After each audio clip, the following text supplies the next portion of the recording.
Sa ngalan ng Ama, ng Anak, at ng Espiritu Santo. Amen. Mahabagin at mapagmahal na Ama, nagsusumamo kami sa iyo upang hilingin ang iyong patnubay laban sa COVID-19 na nagpapahirap sa marami at kumitil na ng mga buhay. Tunghayan mo kami ng may pagmamahal at ipag-adya kami ng inyong mapaghilom na kamay mula sa takot sa kamatayan at karamdaman. Itaguyod mo kami sa pag-asa at patatagin sa pananampalataya. Gabayan mo ang mga dalubhasang naatasan na tumuklas ng mga lunas at paraan upang ihinto ang paglaganap nito. Nagpapasalamat kami sa mga bakunang naisulong sa patnubay ng iyong mga kamay. Pagpalain mo ang aming mga pagsisikap na mawakasan ng mga bakuna ang pandemya sa aming bayan. Patnubayan mo ang mga lumilingap sa may sakit upang ang kanilang pagtalinga ay malaki pa ng husay at malasakit. Pagkalooban mo sila ng kalusugan sa isip at katawan, katatagan sa kanilang paninindigang maglingkod, at ipagsanggalang sa karamdaman. Itinataas namin ang mga nagdurusa, makamtanawa nila ang mabuting kalusugan. Lingapin mo rin ang mga kumakalinga sa kanila. Pagkamitin mo ng kapayapaang walang hanggan ang mga pumanaw na. Pagkalooban mo kami ng biyaya na magtulong-tulong tungo sa ikabubuti ng lahat. Pukawin sa amin ang pagmamalasakit sa mga nangangailangan. Sa pagdamay at malasakit namin sa bawat isa, malampasan nawa namin ang krisis na ito at lumago sa kabanalan at pagbabalik loob sa iyo. Hinihiling namin ito sa pamamagitan ni Hesukristo na nabubuhay at naghaharing kasama mo at ng Espiritu Santo, Diyos magpasawalang hanggan. Amen. Dumudulog kami sa iyong patnubay, mahal na Ina ng Diyos. Pakinggan mo ang aming mga kahilingan sa aming mga pangangailangan at ipag-adya mo kami sa lahat ng kasamaan. Maluwalhati at pinagpalang Birhen. Amen. Mahal na Birhen, mapagpagaling sa may sakit. Panalangin mo kami. San Jose, panalangin mo kami. San Rafael Arcangel, ipanalangin mo kami. San Roque, ipanalangin mo kami. San Lorenzo Ruiz, ipanalangin mo kami. San Pedro Calungsod, ipanalangin mo kami. Sa ngalan ng Ama, ng Anak, at ng Espiritu Santo. Amen.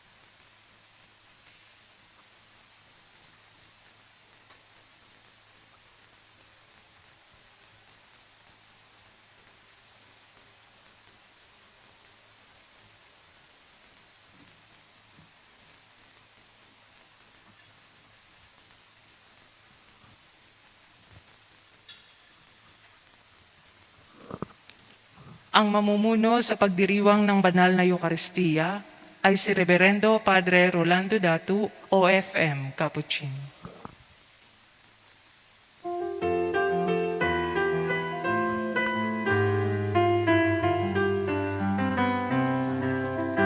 Sa bayan ng Panginoon, ang bayan ngayon'y nagtitipon upang pagsaluhan ang kaligtasan, handog ng Diyos sa tanan.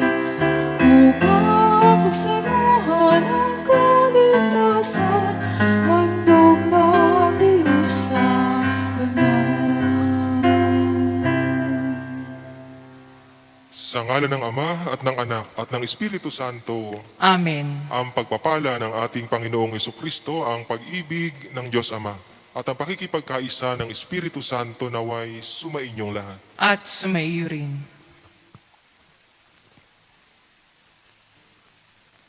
Mga kapatid, aminin natin ang ating mga kasalanan upang tayo ay maging marapat gumanap sa banal na pagdiriwang.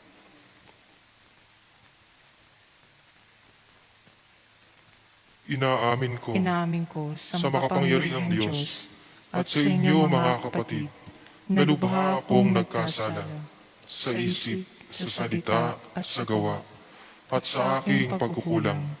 Kaya ay sinasamo ko sa mahal na Birheng Maria, sa lahat ng mga anghel at mga banal, at sa inyo mga kapatid, na ako'y panalangin sa Panginoong ating Diyos. Kaawaan tayo na makapangyarihang Diyos. Patawarin tayo sa ating mga kasalanan at patnubayan tayo sa buhay na walang hanggan. Amen. Panginoon, kaawaan mo kami.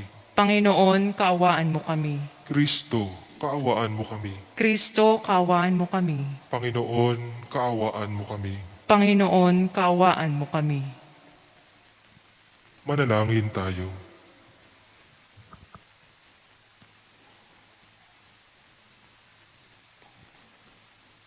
Ama naming makapangyarihan, ibinigay mo sa iyong sambayanan sina San Cornelio at San Cipriano bilang mahuhusay na tagapangasiwa. Bilang katugunan sa kanilang pagdalangin, kami ay gawin mong matibay sa pananampalataya at katatagan at masigasig na gumagawa para sa pagkakaisa ng sambayanan sa pamamagitan ni Jesucristo kasama ng Espiritu Santo magpa sa walang hanggan. Amen. Pagbasa mula sa unang sulat ni Apostol San Pablo kay Timoteo. Pinakamamahal, huwag mong bigyang daan na hamakin ka ninuman dahil sa iyong kabataan. Sa halip, pagsikapan mong maging huwaran ng mga sumasampalataya sa pananalita, ugali, pag-ibig, pananampalataya, at kabanalan. Iukol mong iyong panahon sa pagbabasa ng kasulatan sa madla, sa pangangaral at pagtuturo hanggang sa ako'y dumating. Huwag mong pabayaan ang ipagkakaloob sa iyo ng Espiritu Santo ayon sa inihula ng ipatong sa iyo ng matatanda sa simbahan ng kanilang kamay. Isagawa mo ang mga ito at lubos mong italaga rito ang iyong sarili upang makita ng lahat ang iyong pagunlad. Maging maingat ka sa iyong pagkilos at pagtuturo. Patuloy mong isagawa ang mga bagay na ito upang maligtas ka, pati ang mga nakikinig sa iyo. Ang salita ng Diyos. Salamat sa Diyos. Gaway napakadakila ng Panginoong lumikha. Gaway napakadakila ng Panginoong lumikha. Ang gawa ng Diyos matuwid at tapat at maaasahan lahat niyang batas. Ito ay lalagi at di magwawakas pagkat ang saligay totoo at matapat. Gaway napakadakila ng Panginoong lumikha. Kaligtas ay dulot sa mga hinirang. May pinangakong walang hanggang tipan. Banal at dakila ang kanyang pangalan. Gaway napakadakila ng Panginoong lumikha. Ang taong may nais na siya'y dumunong, sa poon matakot yung taong iyon. Sa palasunurin ay tapat ang hatol at pupurihin pa sa buong panahon. Gaway napakadakila ng Panginoong lumikha. Sumainyo ang Panginoon. At sumaiyo rin. Ang pagpapahayag sa mabuting balita ng Panginoon ayon kay San Lucas. Papuri sa iyo, Panginoon. Noong panahong iyon, inanyayahan si Jesus ng isa sa mga Pariseyo upang makasalo niya. Pumaroon siya sa bahay nito at dumulog sa hapag. Sa bayan namang yaon ay may isang babae na kilalang makasalanan. Nabalitaan niyang kumakain si Jesus sa bahay ng Pariseo. Kaya't nagdala siya ng pabangong nasa sisidlang alabastro at lumapit siya sa likuran ni Jesus sa gawing paanan. Siya'y nanangis at nabasa ng kanyang luha ang mga paa ni Jesus.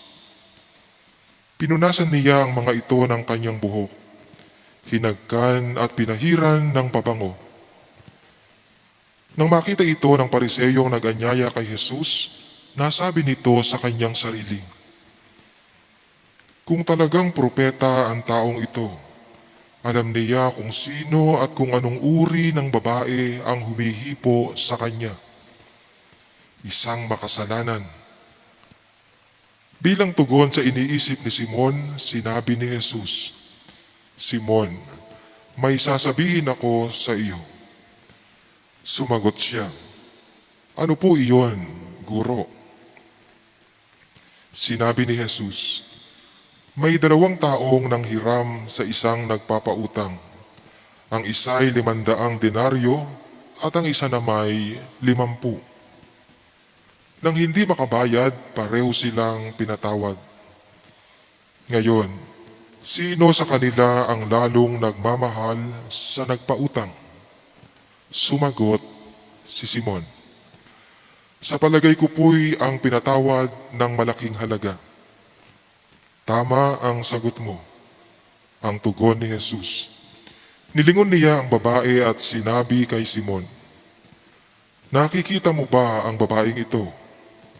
Pumasok ako sa iyong bahay na hindi mo man lamang ako binigyan ng tubig para sa aking mga paa. Ngunit binasa niya ng luha ang aking mga paa at pinunasan ng kanyang buhok. Hindi mo ako hinagkan, ngunit siya mula nang pumasok ay hindi tumitigil ng paghalik sa aking mga paa. Hindi mo pinahiran ng langis ang aking ulo, subalit pinahiran niya ng pabango ang aking mga paa. Kaya't sinasabi ko sa iyo, ang malaking pagmamahal na ipinamalas niya ang nagpapatunay na ipinatawad na ang marami niyang kasalanan. Ngunit ang pinatawad ng kaunti ay kaunti lang ang pagmamahal na ipinamamalas. Saka sinabi niya sa babae, "Ipinatawad na ang iyong mga kasalanan." At ang kanyang mga kasalo sa pagkain ay nagsimulang magtanong sa sarili, "Sino ba itong pati pagpapatawad ng kasalanan ay pinangangahasan?" Ngunit sinabi ni Jesus sa babae, "Iniligtas ka ng iyong pananalig. Yumaon ka na't ipanatag mo ang iyong kalooban." Mga kapatid, ang mabuting balita ng Panginoon. Pinupuri ka namin, Panginoong Heso Kristo. Isang puno ng kagalakan at pagpapalang hapon po sa inyong lahat na nakikiisa sa ating pagdiriwang ng banal na Eukaristiya. Sa araw na ito ay ipinagdiriwang ng simbahan ng paggunita kina San Cornelio at San Cipriano, mga martir ng simbahan. Si San Cornelio, isang Santo Papa, isang Santo Papang Romano, at si San Cipriano, isang obispong African, yung Africano. Kung merong mang isang napakagandang bagay na ginawa magkasama ang dalawang ito, ay ito yung pakikipaglaban nila doon sa kaisipang ipinapalabas noon nung nagngangalang Sinobasian. No? Kasi sabi niya, hindi marapat na tanggapin muli ng simbahan yung mga taong tumalikod sa pananampalataya. Kasi nga panahon noon ng persecution, pag-uusig sa simbahan, at marami ang tumalikod sa simbahan. Kaya ayaw nung isang pari na sila ay makabalik pa muli sa simbahan sapagkat tumalikod na sila. Subalit hindi pumayag itong si San Cornelio. at sinuportahan siya ni San Cipriano na ang mga tumalikod sa pananampalataya ay may karapatang bumalik at marapat na tanggapin muli sa simbahan. Kung tutuusin, ganitong diwa din ang ipinahahayag sa atin ng ating ebanghelyo. Nakita natin kung gaano tinanggap ng ating Panginoon yung sinasabi ng Pariseyo na makasalanan.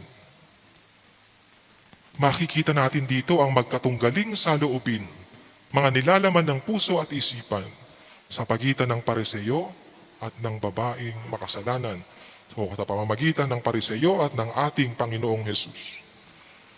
Kung tutuusin, parang ang ibig palabasin ng Pariseyo, walang karapatang lumapit kay Hesus ang makasalanan. Kaya nga, minulat siya ng ating Panginoon.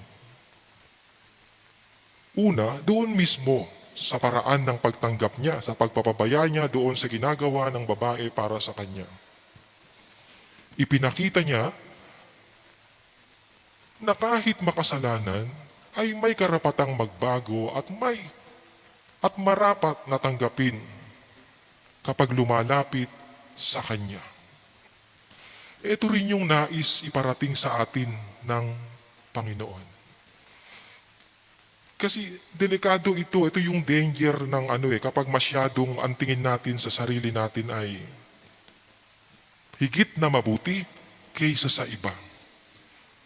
Yung bang minsan pag nakikita natin yung ating sarili na mas malinis, mas walang kasalanan kaysa dun sa kapwa natin, madali para sa atin ang manghusga.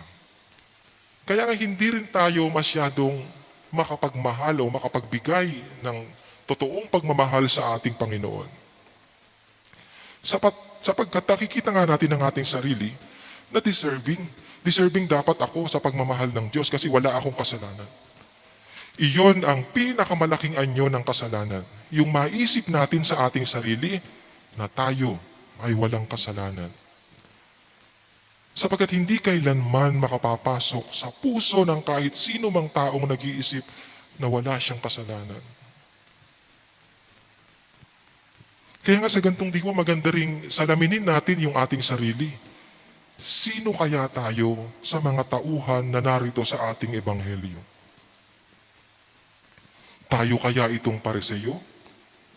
Na para bang masyadong mataas ang tingin niya sa sarili niya, na siya lang ang marapat lumapit sa ating Panginoong Hesus at ang mga makasalanan ay dapat sa isang tabi, dapat lumayo, dapat hindi tanggapin. O tayo ba, yung babaeng makasalanan, na nag-alay ng luha, pabango, oras at panahon para ipakita ang kanyang pagsisisi sa kanyang mga kasalanan?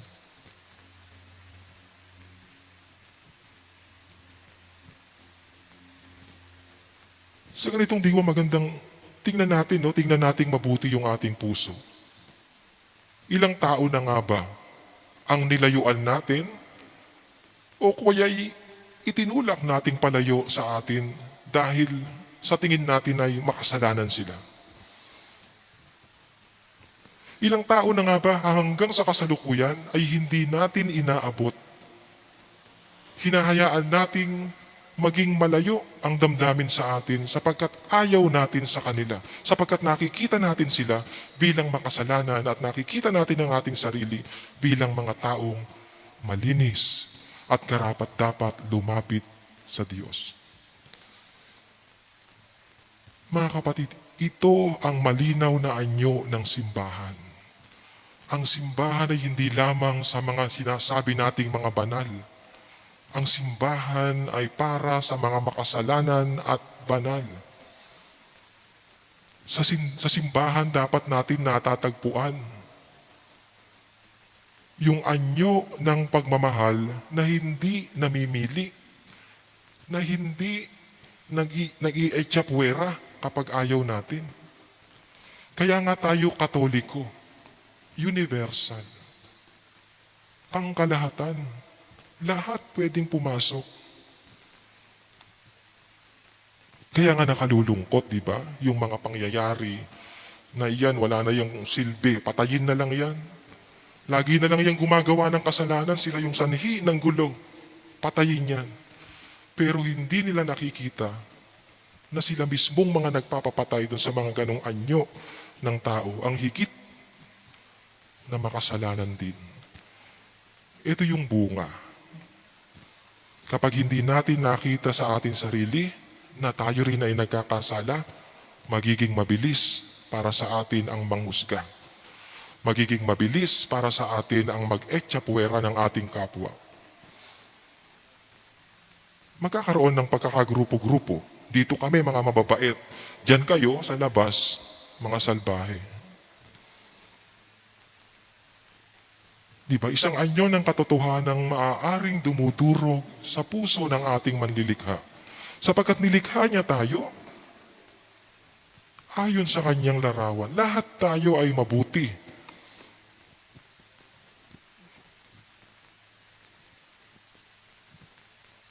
Kaya nga patuloy ang paggawa niya ng paraan, kaya nga patuloy siyang nagbibigay ng biyaya, ng pagpapala, para magkaroon tayo ng pagkakataong magbagong buhay. Kaya nga, kung titignan natin yung mga santo, si San Pablo, sabi niya, kung merong masama, ako ang pinakamasama. Ganon din si San Francisco. Nakita niya yung sarili niya bilang isang makasalanan. Kaya nga, tunay silang nakapagmahal sa ating Diyos. Ganon din sana tayo. Makita natin ang ating mga kakulangan at higit nating hangarin na makapaglaan, makapagbigay ng pagmamahal sa ating Panginoon. Sapagkat sa kabila ng ating mga kakulangan, sa kabila ng ating mga kasalanan, nariyan ang pangunawa ng Diyos na hindi napapagal, nagpapatuloy hanggang sa kasalukuyan. Sa ganyang diwa ay patuloy nawa tayong makapagsumikap na makipagkaisa sa walang hanggang biyaya ng Diyos. Nang sa ganon, sa mga pagkakataong tayo ay nagkakaroon ng inklinasyon na itakwil ang ating kapwang makasalanan, makita rin natin na tayo rin ay nagkakasala. Tulungan nawa tayo ng panalangin ng mahal na Birhen ng Lourdes, ang patrona ng ating parokya. Amen.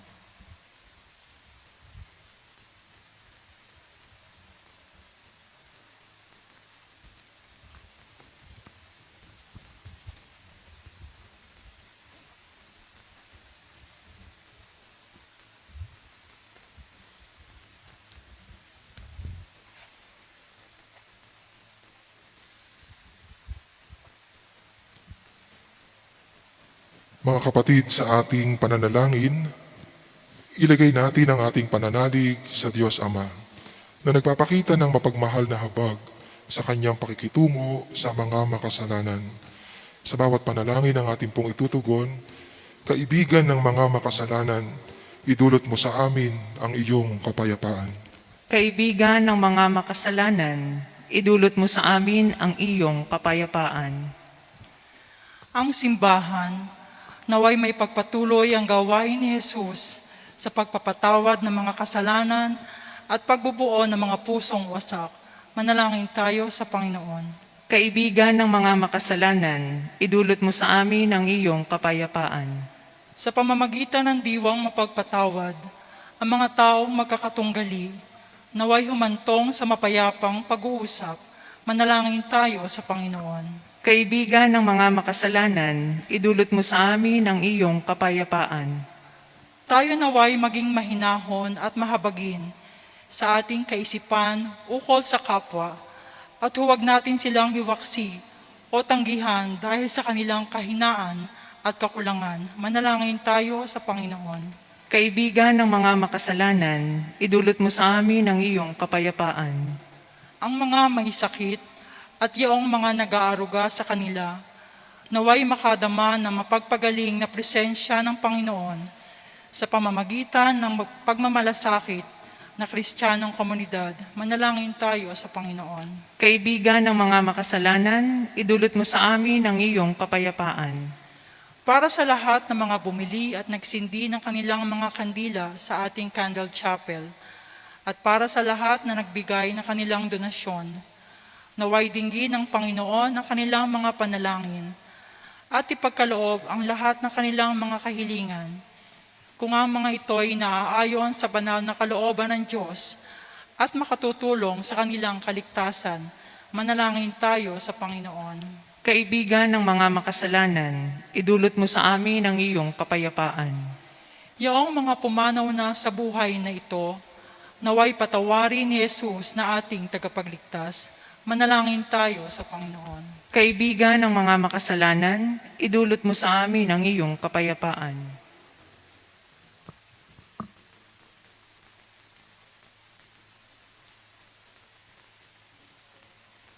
Lubhang maawain at mapagpatawad na Ama, itinataas namin sa iyo ang aming mga panalangin sa ngalan ng iyong anak na nagmahal sa amin at inialay ang kanyang sarili para sa amin. Siya na mapagpatawad, na tagapagligtas, na nabubuhay at naghahari, magpa sa walang hanggan. Amen.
Manalangin kayo mga kapatid upang ang paghahain natin ay kalugdan ng Diyos Amang makapangyarihan.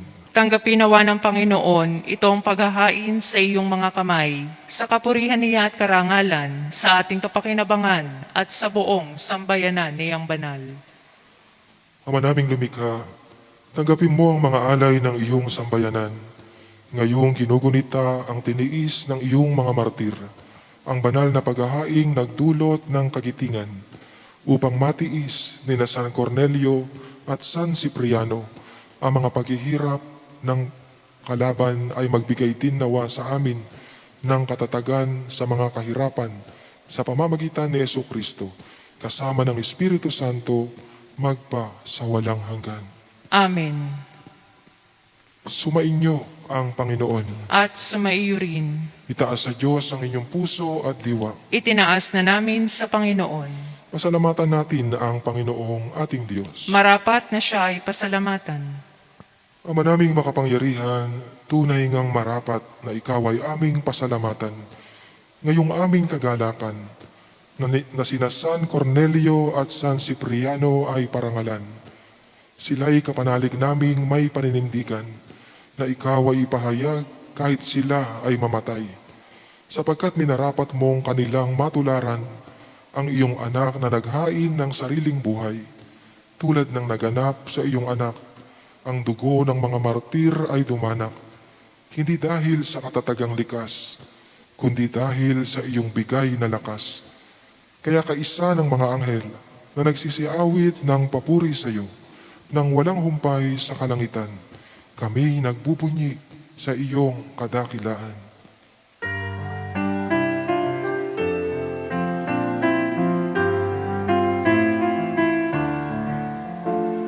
Santo, Santo, Santo, Panginoong Diyos, nabubuo ng langit at lupa ng kadakilaan mo.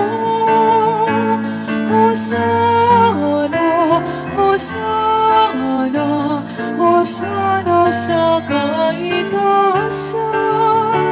Hosana, Hosana, Hosana sa kaitaasan.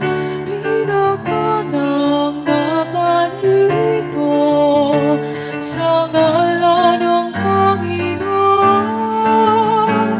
Hosana, Hosana, Hosana sa kaitaasan. Hosana, Hosana, Hosana sa kaitaasan.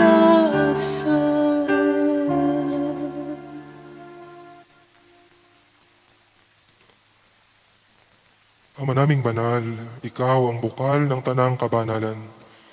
Kaya't sa pamamagitan ng iyong Espiritu, gawin mong banal ang kaloob na ito upang para sa amin maging katawan at dugo ng aming Panginoong Hesukristo. Bago niya pinagtiisang kusang loob na maging handog, hinawakan niya ang tinapay, pinasalamatan kaniya. Pinaghati-hati niya iyon, iniabot sa kanyang mga alagad at sinabi, "Tanggapin ninyong lahat ito at kanin.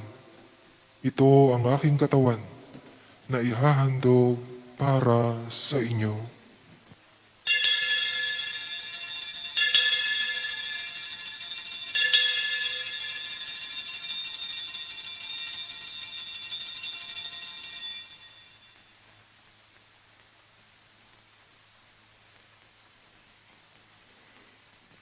Gayon din naman, noong matapos ang hapunan, hinawakan niya ang kalis, muli kaniyang pinasalamatan. Iniabot niya ang kalis sa kanyang mga alagad at sinabi, "Tanggapin ninyong lahat ito at inumin. Ito ang kalis ng aking dugo, ng bago at walang hanggang tipan. Ang aking dugo na ibubuhos para sa inyo at para sa lahat, sa ikapagpapatawad ng mga kasalanan. Gawin ninyo ito sa pag-alala sa akin."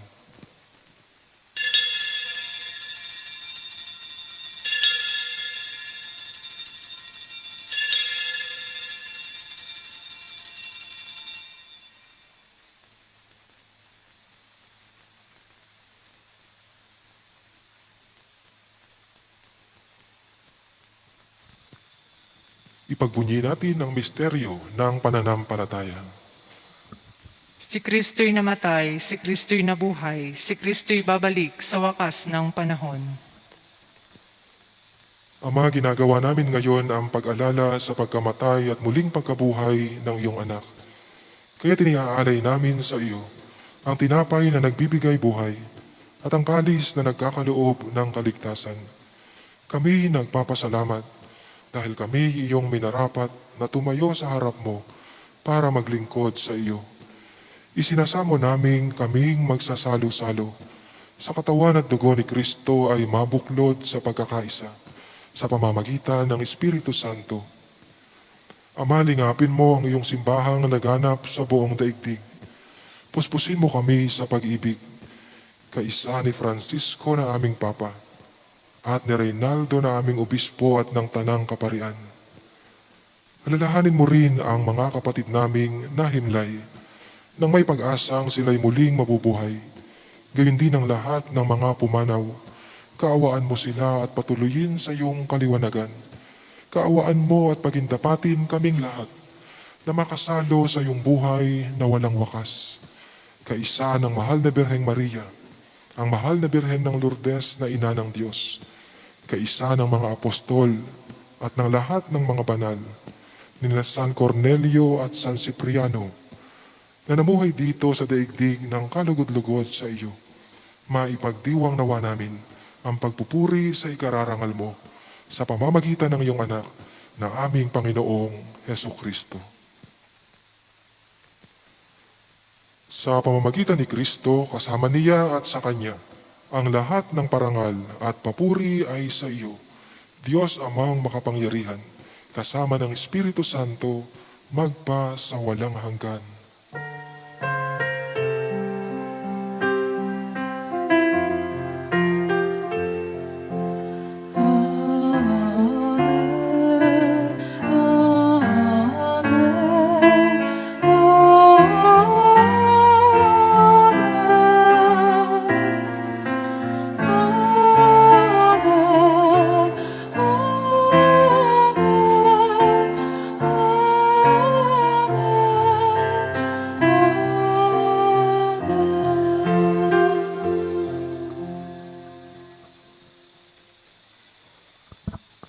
Sa tagubilin ng mga nakagagaling na utos at turo ni Jesus na Panginoon natin at Diyos, ipahayag natin ng lakas loob. Ama namin, sumasalangit ka, sambahin ang ngalan mo, mapasa amin ang kaharian mo, sundin ang loob mo dito sa lupa para nang sa langit. Bigyan mo kami ngayon ng aming kakanin sa araw-araw, at patawarin mo kami sa aming mga sala, para ng pagpapatawad namin sa nagkakasala sa amin. At huwag mo kaming ipahintulot sa tukso, at iadya mo kami sa lahat ng masama. hinihiling namin kami adiya sa lahat ng masama, pagkalooban ng kapayapaan araw-araw, iligtas sa kasalanan, at ilayo sa lahat ng kapahamakan, samantalang aming pinananabikan ang dakilang araw ng pagkapahayag ng tagapagligtas naming si Yesu Kristo. Sapagkat iyo ang kaharian at ang kapangyarihan at ang kapurihan magpakailanman. Amen. Panginoong Yesu Kristo, sinabi mo sa iyong mga apostol, kapayapaan ang iniiwan ko sa inyo, ang aking kapayapaan ang ibinibigay ko sa inyo. Tunghayan mo ang aming pananampalataya at wag ang aming pagkakasala. Pagkalooban mo kami ng kapayapaan at pagkakaisa ayon sa iyong kalooban, kasama ng Espiritu Santo, magpa sa walang hanggan. Amen.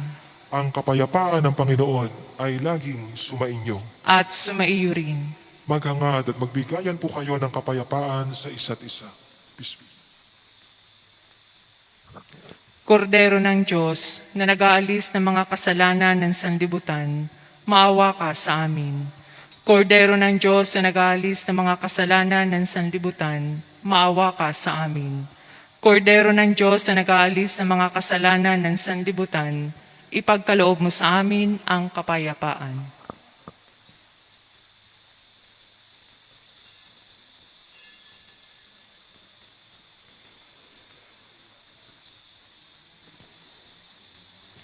Mga kapatid, ito ang kordero ng Diyos. Ito ang nag-aalis ng mga kasalanan ng sanlibutan. Mapalad ang mga inaanyayahan sa kanyang piging. Panginoon, hindi ako karapat-dapat na magpatuloy sa iyo, ngunit sa isang salita mo lamang ay gagaling na ako.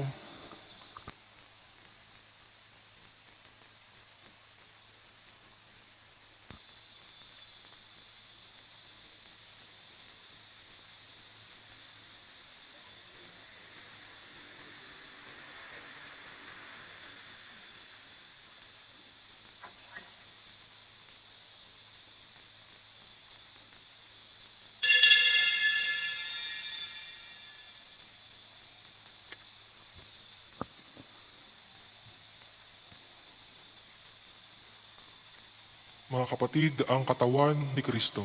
Amen.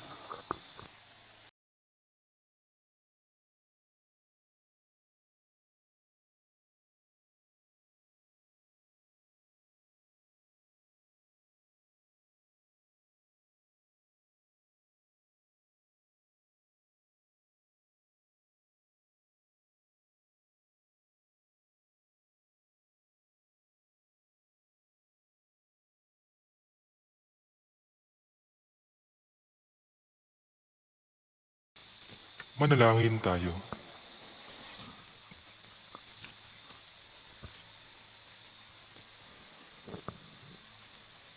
Ama naming mapagmahal, ngayong amin nang napagsaluhan ang haing nagbibigay buhay.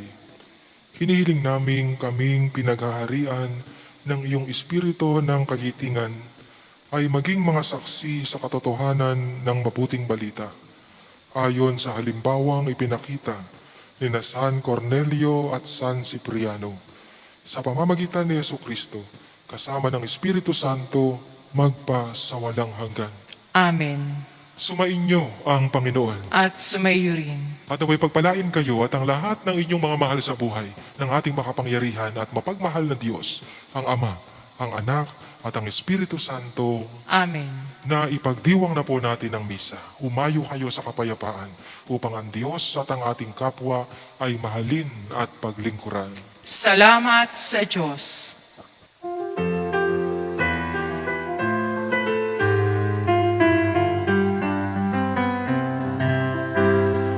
Umayon at ipahayag kaniyang pagaling at habag, isabuhay pag-ibig at